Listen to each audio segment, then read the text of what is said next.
Enter the creep factor, the home and creator of that chill running up your spine.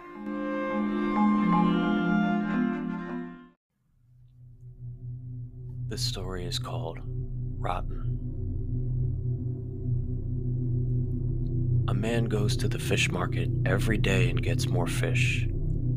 This isn't something that would typically cause concern of any kind, but that small fact is not the premise of this story. He never raises a brow of question, just goes about his merry way unnoticed, uncaring. He's social with people for brief moments of friendly greetings or small talk, but gets on about his way, charmfully. For a while he had been getting little tilapia, few maybe, at most, as much as a man can eat in a day by himself, I suppose. Then there were times he'd go in and get more in quantity, and eventually bigger fish. Much, much bigger fish. This lonely old man isn't of much interest to you, nor I, nor anyone with even a basic attention span for that matter. But those who creep often go very unnoticed. A female journalist named Jean Cologne was working the story under wraps, and off the record for now, a stipulation of law enforcement in order to allow her to accompany the investigations. She went missing.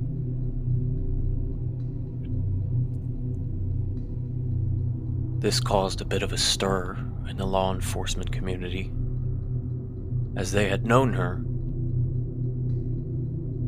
on a professional level, but never knew that they had to fear for her safety. Worried the most for her well-being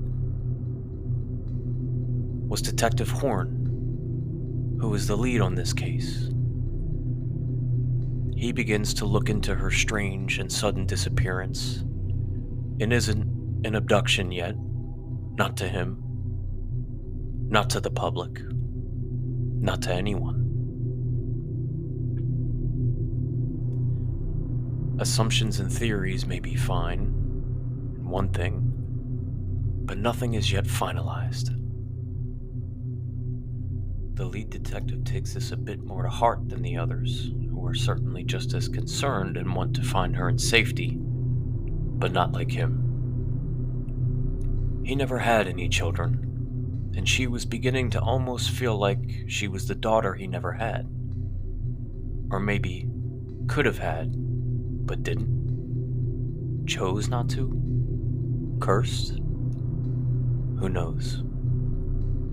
But all he knew was that he had, for the first time in an unclear amount of time, to anyone, even himself, begun to care for someone on a deep interpersonal level.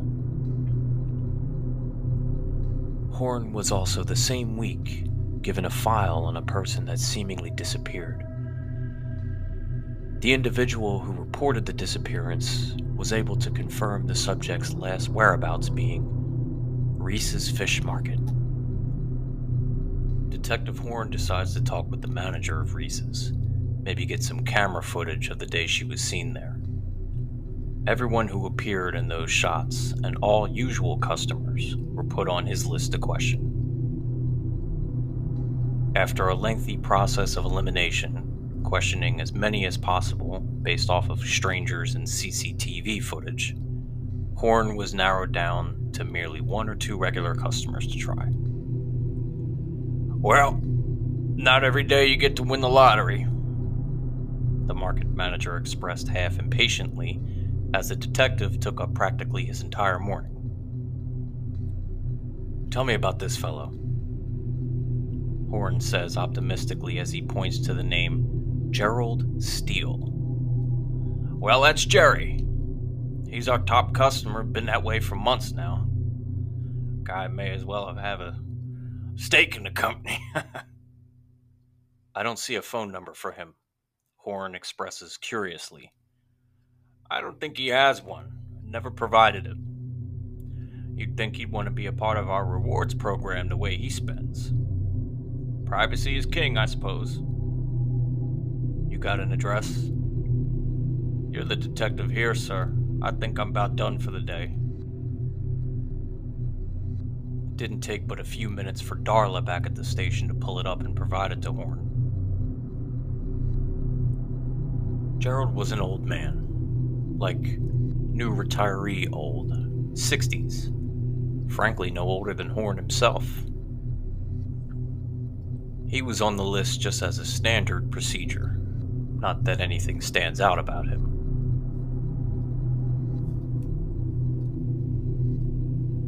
In the lonely old man's apartment, after a series of questions and conversations about the man's life, he ends up having to get up and change to be somewhere soon. Detective Horn paces around looking at photos, furniture, and other things while the old man is getting ready in the other room.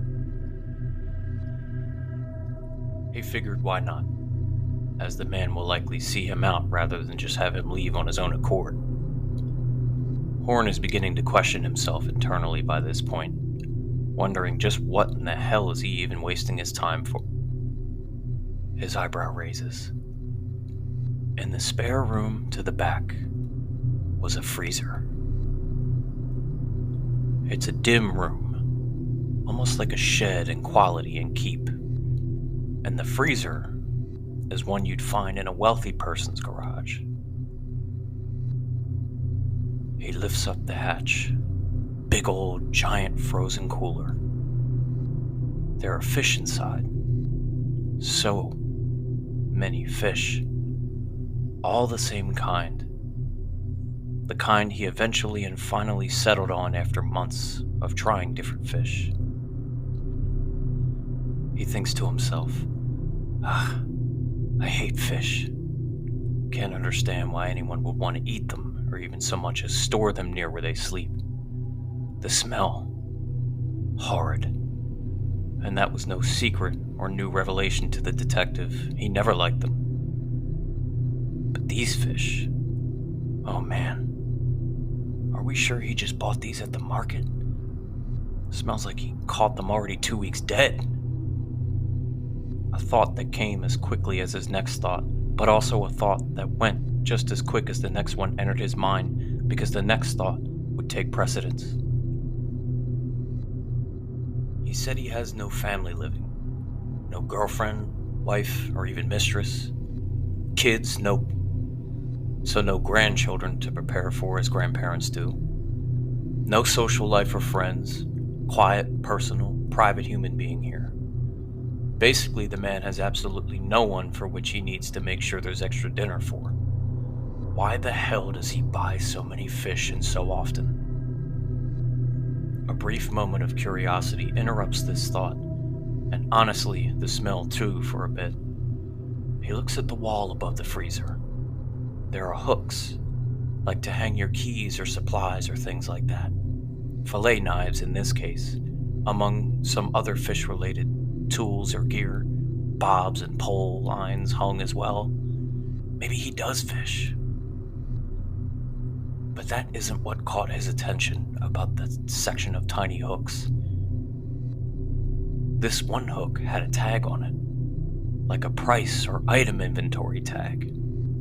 Looks generic, like one a thrift store would use, like they are his own. Is he flipping these fish for profit? I wouldn't dare be a customer if I liked the damn things the way these here smell. Gotta be rotten. Perhaps business is slow. But I remember him coming over this way after first letting me inside. Yes! He put this tag here. This is what he put over here that I hadn't thought much of again until now. The detective makes his next move, and though he wouldn't directly admit it to the average person that might ask, it was one that sent negative Celsius temperature chills from his neck down through his spine. to what felt like the rest of his body entirely. He turned the lone tag around, and there was now writing on the other side that looked him dead in the eye. He wrote on this as soon as he saw me at the door. This is new. The ink isn't even fully dry. As he stood there stiff, he was actually looking into a mirror, quite technically. Detective Gregory Horn, number 34, was the print on that tag. Confused as all hell, Horn focused back now on the fish. One stood out immediately upon what was now actually suspicious sight. This one is all stitched up the middle, like right along where you'd fillet a fish. He put it back together?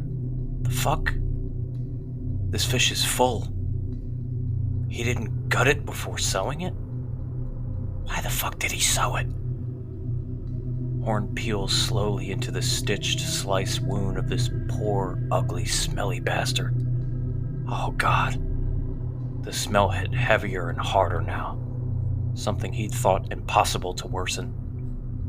And then he saw it. Oh my God. He trembled, even saying in his mind, "This is a human heart." On the tail of the fish was another one of those tags. Jean Cologne, number 33.